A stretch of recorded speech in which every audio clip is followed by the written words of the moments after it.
જિલ્લાની બનાસકાંઠા જિલ્લા કલેક્ટર મિહિર પટેલની અધ્યક્ષતામાં કલેક્ટર કચેરી મીટિંગ હોલ પાલનપુર ખાતેની જિલ્લાની સંકલન અને ફરિયાદ નિવારણ સમિતિની બેઠક યોજાઈ હતી, જેમાં સાંસદ અને ધારાસભ્યોએ વિવિધ વિભાગોને પૂછેલા પ્રશ્નો સંદર્ભે અધિકારીઓ દ્વારા આપેલા જવાબો પરત્વે ચર્ચા કરવામાં આવી હતી। આ બેઠકમાં જિલ્લા કલેક્ટર દ્વારા મળેલી વિવિધ રજૂઆત બાબતે સંબંધિત અધિકારીઓ પાસેથી રિવ્યુ લઈ કામની પ્રગતિનો અહેવાલ ચકાસ્યો હતો, તેમજ જરૂરી સૂચના અને માર્ગદર્શન આપ્યું હતું। રોડ, રસ્તા, પાણી, કેનાલ, સફાઈ, નેશનલ હાઈવે બાબતે આવેલા રજૂઆતો સંદર્ભે તમામ પ્રશ્નોના ઝડપી નિરાકરણ માટે જિલ્લા, તાલુકા અને ગ્રામ્ય કક્ષાએ સંબંધિત વિભાગ અને અધિકારીઓ સાથે સંકલન કરી ઝડપી પૂર્ણ કરવા જણાવ્યું હતું।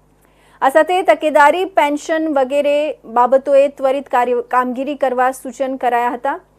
અધ્યક્ષ સ્થાનેથી પ્રજાના પ્રશ્નોને તાકીદે ઉકેલવા તથા વિવિધ વિકાસ કામો સત્વરે પૂર્ણ કરવાની જિલ્લાના અમલીકરણ અધિકારીઓને સૂચન કરાયા હતા। આ બેઠકમાં બનાસકાંઠા સાંસદ ગેનીબેન ઠાકોર, પાટણ સાંસદ ભરતસિંહ ડાભી, દિયોદર ધારાસભ્ય કેશાજી ચૌહાણ, વાવ ધારાસભ્ય સ્વરૂપજી ઠાકોર, પાલનપુર ધારાસભ્ય અનિકેતભાઈ ઠાકર, કાંકરેજ ધારાસભ્ય અમૃતજી ઠાકોર, દાંતા ધારાસભ્ય કાંતિભાઈ ખરાડી, ધાનેરા ધારાસભ્ય માવજીભાઈ દેસાઈ દ્વારા લોકહિત અને જનકલ્યાણના પ્રશ્નો સંદર્ભે કરાયેલી કાર્યવાહી અને અંગે બેઠકમાં સમીક્ષા કરાઈ હતી।